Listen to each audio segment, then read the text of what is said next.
Because of my shooting the night before, my department had placed me on routine administrative leave, which is standard procedure for cops after they've shot somebody in the line of duty.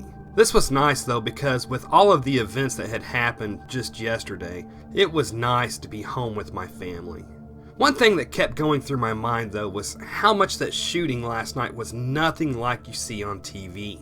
There was no time to take steady aim, and while I remember the smell of gunpowder and seeing the flashes of gunfire, I don't actually remember hearing my gun going off. And my mind kept bouncing back and forth between the shooting last night and all of the events that happened yesterday too. The news reports on TV were still pouring in and coming in with new updates, and the magnitude of what the terrorists had been able to pull off was starting to come to light.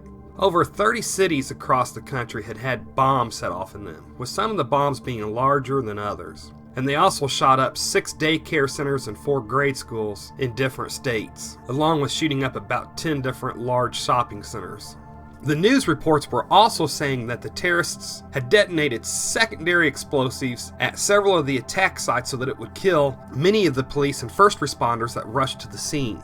And at this point, the news channels were also reporting that they were receiving conflicting reports on the actual death toll. Some reports were saying that the death toll was expected to be around 4,000, and that the President of the United States had ordered all airplanes out of the sky earlier in the day. And they were also reporting that he had also enacted one of the National Defense Acts that required everybody to stay at home and also put a curfew into effect. We also heard that several different terrorist groups were jumping to claim responsibility for the attacks. All of these terrorist organizations wanted to be able to say that they pulled off the greatest terrorist attack against the great Satan. The Islamic State, Al-Qaeda, and even some others that I've never even heard of before, they were all claiming responsibility. The news stories also started having reports coming in that stated that traces of radioactive fallout was found at only a couple of the bomb sites in the larger cities, and that all other bomb sites had tested negative so far, so it was believed that mostly conventional car bombs were used in the majority of the cities, and that the terrorists only had enough black market radioactive material to use them in only a couple of the bombs. While it was still hard to get through on our cell phones, text messages were still making it through, and you could get the occasional phone call through to check on your family members. The next day, nobody returned to work due to the uncertainty of everything and the state of emergency that required everybody to stay home. And the roads were empty at this point as everybody stayed huddled at home and held their breath for what could happen next. The news stories still poured in, showing scenes of massive damage and twisted metal and body bags in the streets and little babies that were shot to pieces being carried out of their daycare centers. And later in the day, news stories started coming in stating that responding police had been able to kill some of the attackers, and they appeared to be of Middle Eastern descent and Chechen descent and of African descent. And some of them had jihadist pamphlets on them. The news also reported that police were already following up on leads and were in the process of raiding numerous apartments in different cities looking to round up the suspected terrorists. And after a couple of days had passed, the only thing that had happened now was daily isolated firefights between police and suspected terrorists as the police were raiding their hideouts. But even though these isolated firefights were spread thin across the country, everybody was still gripped in fear, still staying at home, and afraid to take their kids back to school. The day after the attacks, the news had reported that the stock markets had all taken a plunge because of the attacks. But now, several days later, they were reporting that it was getting worse as there was no work productivity, and also because nobody was purchasing any goods. And while a few stores had opened up, many of the major grocery stores located around major shopping centers had remained closed due to fear of more attacks. So after several days, the government asked the grocery stores to open so that people could buy food, as many people were starting to run out of food at home. The government promised there would be a heavy security presence at the major stores to ensure shoppers' safety. And by now the government was reporting that it had either killed or arrested numerous of the terrorist co-conspirators, and that they believed it was safe for life to start resuming as normal as it could, minus the areas that were still cordoned off and being cleaned up. Then on the very first day that some of the grocery stores had opened back up so that people could restock their pantries at home, a car bomb was detonated first in a grocery store parking lot in Iowa and then another one in Georgia. And while these bombs weren't very big and didn't cause very many casualties, they were still enough to throw everybody across the country back into a frenzied scare and send them back home. And with the major grocery store workers refusing to come to work except the mom and pop stores, reports had started coming in that looting was happening at many of the grocery stores.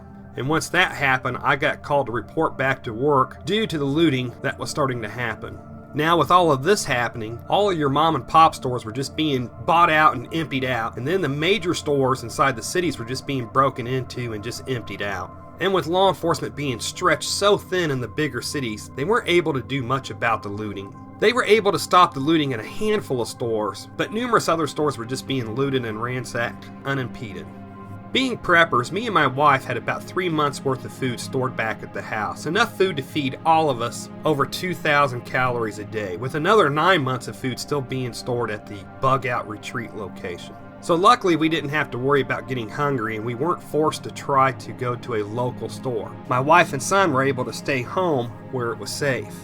At this point in time, the only actual dangerous places to be were in the cities and around major shopping centers, especially once it got dark. When I returned back to work, my job was mostly just to guard one of the small general stores on my beat. While my department kept a couple of officers to respond to dispatched runs, one of us was almost always completely detailed to keep the store from being broken into or looted. After about 2 weeks had passed, the news media was now reporting that the terrorists were a mixture of different terrorists that had gotten into the country through different ways. Some had come up through Mexico, some had come over as refugees, some had overstayed their visas, and some were even actual U.S. citizens who had gotten radicalized in mosques and through social media. At this point, even though most businesses were still closed and the economy was still tanking, the electricity was still on and we still had power, and there were scores of law enforcement protecting the power stations and the grid. And with this still being safe at home, unless you lived in the inner city, my prepper retreat group still hadn't made the call to evacuate to the retreat yet. Nobody wanted to leave the comfort of their homes unless they absolutely had to. And all of our neighborhoods were remaining safe places. Now just about every 2 or 3 days you'd hear about a car bomb going off somewhere. And while these bombs wouldn't even kill or hurt that many people, they were still enough to keep everybody in panic mode and afraid to return back to the city or to return back to their jobs. And many of the reports that were coming in said that these car bombs weren't even the work of the original terrorists, but just radicalized people who were trying to keep the fear going. So it seemed that right now that you were safe, as long as you weren't in a high target value area, as long as you stayed away from the shopping centers and the downtown areas of the big city, or someplace that an attack would strike absolute horror in you, such as a school. But pretty much all of these places were empty now anyways.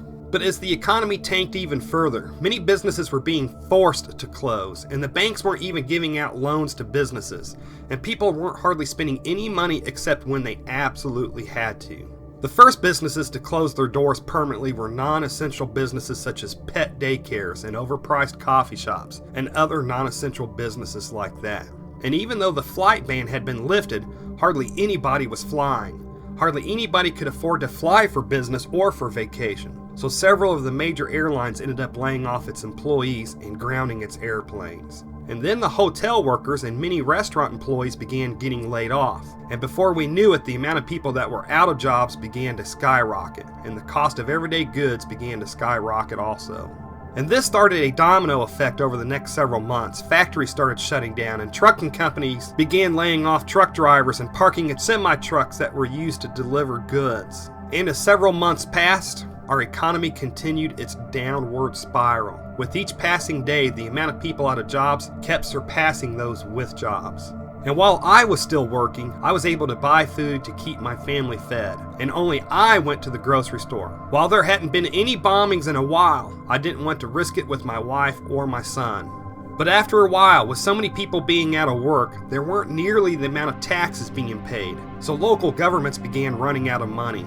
We first had to take a pay cut, and then they started laying some of the officers and firefighters off.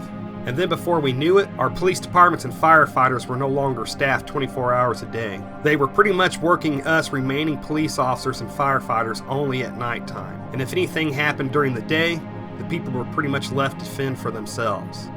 Local governments had also been forced to lay off their street workers and maintenance staff also. And soon weeds began growing up through the cracks in the sidewalks and down city streets. And then it happened. I was called in and told that I was being laid off also. They were only keeping the 3 guys with the highest seniority. They did keep me on as an unpaid volunteer police officer, and I would only be expected to work 1 day a week, and the rest of the week I'd be free to look for paid employment elsewhere in order to support my family. Eventually, with so few cops working, many crimes weren't getting reported, or even getting a response by police. Assaults and beatings and robberies, many times the cops wouldn't even respond to them. They were pretty much only responding to actual homicides. But the city cops that were left were all basically saturating the inner cities and downtown areas, places where there were a lot of people. Suburbs and neighborhoods didn't hardly see any cops, but the suburbs and neighborhoods outside of the city were still safe places to be. FEMA and other disaster relief services began bringing food deliveries to certain highly populated areas of the cities to distribute food. And according to the news reports, it sometimes got ugly at these places as people would fight over that food. And with what little money the local governments did have, they invested it all into their local infrastructures to keep water and gas and electricity running, but that was about it. And even with the local governments putting all of their resources into their infrastructure, most areas of the country were starting to see rolling blackouts and the rationing of water to help with conserving it. But for my family, that didn't affect us much. We had rain barrels to collect rainwater, and multiple water purification systems to purify the rainwater, and solar-powered lamps to give us a little bit of light at night when we needed it. Now, at this point, the United States didn't have total lawlessness in the streets. We were just slowly creeping down to the same level as a third world country. It was still mostly safe across the country. It just wasn't safe now in the larger cities. Soon we began to see people living in tents on the streets in the city, and many people living out of their cars in the alleyways and in the parks. Then deaths from diseases began to rise. We were hearing the reports of mosquito-transmitted diseases skyrocketing, and also deaths from poor sanitation. And the densely populated inner cities had also gotten extremely dangerous during this time. With the police being stretched so thin, groups of teenage gang members were out in force in their streets enforcing their own street laws. Things were just slowly getting worse, but for me and the rest of my prepper retreat group, it was still safe in our neighborhoods, so we were all still putting off evacuating to the retreat. At no point did America turn into instant and total chaos like a lot of preppers imagined would happen when SHTF happened. All total chaos that was imagined by a lot of preppers was always almost isolated to certain areas. But the ripple effects were far-reaching, and everything just kind of slowly degraded our way of life, slowly but surely. But while the country hadn't turned into total Mad Max chaos, after a few more weeks of deaths from illnesses, medical care really suffering, the cost of food being sky high, the joblessness rate, people started protesting in the downtown areas close to the government buildings. And soon the protests started turning into all-out riots on almost a nightly basis. And with the small numbers of police and with the National Guard also being stretched so thin, then it started getting dangerous everywhere once it got dark. Then we started hearing stories of burglaries in our area through our neighbors. And we even heard about one elderly couple on the next street over that was tied up and beaten to death. We heard that the killers went in looking for food and ended up only making off with only a few cans of food and the couple's prescription medications. So because of this, I began staying up at night to watch my house, and then I would sleep during the day while my wife was awake. We still were pretty good on our food, and we still had electricity and running water. Other than the boredom of not having jobs, life during the day was good. It could just be a little unnerving at night.